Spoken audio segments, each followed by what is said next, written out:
मला वाटते इम्तियाज जलील आपली औकात आणि आपली परिस्थिती विसरले आहे। त्यांनी जे म्हटलं की सिर्फ मुमरा नहीं पूरी महाराष्ट्र को हरा करेंगे, छत्रपति की औलादें और छत्रपति के भक्त और उनका खून हमारे अभी भी शरीरों में दौड़ रहा है।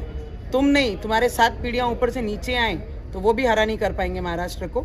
इतना एवढा मानसिकतेचे जे पद्धत आहे, मला वाटते की इम्तियाज जलीलला तमीज हा विसरलेला आहे। आम्ही मायनॉरिटी म्हणून, अल्पसंख्याक म्हणून या देशामध्ये त्यांना आपले घरामध्ये, आपल्या देशामध्ये खपून घेत आहे। त्याचा अर्थ हे नाही की सगळ्यांनी बांगड्या घालून बसलेले आहे। ज्या दिवशी आम्हाला दाखवण्याची वेळ आली तर 15 सेकंड आजही काफी आहे। तुमच्या स्वप्नातही हिरवं करणं हा पूर्ण होणार नाही। आणि असे लोकांना ज्यांना तमीज विसरलेले आहे, जे बायांबद्दल जेही बोलतात, पत्रकार परिषद घेऊन पूर्ण महाराष्ट्राला धमकी देऊन राहिल्या की ज्या छत्रपती शिवाजी महाराजांचा महाराष्ट्र आहे त्या पूर्ण महाराष्ट्राला आपण हिरवा करू, तर तुमच्या धमक्याला आम्ही भीक सुद्धा घालत नाही। इम्तियाज जलील, लक्षात ठेवा, तुम्ही ज्या शहरात राहतात त्या शहराचं नाव संभाजी महाराजांचे नावाने दिलेला शहर आहे।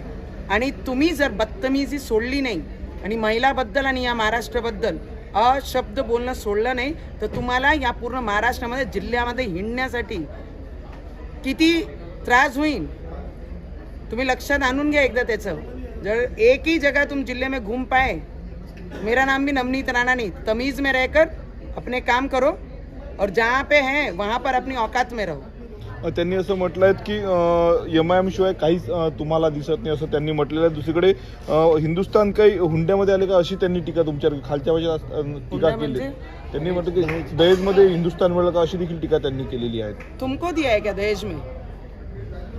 दहेज में किसी का नहीं है। ये हमारा हिंदुस्तान था, तुमको तो पाकिस्तान भेजा था, तुम क्यों रह गए पूरे हिंदुस्तान में? तुमको वक्फ बोर्ड भी दिया, 31% जमीन भी दिया, आणि आता तुम्ही आम्हाला शिकवणार आहे का तुमची दहेजमध्ये आला की हुंड्यामध्ये आला आणि काय मध्ये आला? तुम्हाला राहायला देता इथे मायनॉरिटी म्हणून तर चांगल्या पद्धतीने राहत जा अल्पसंख्याक।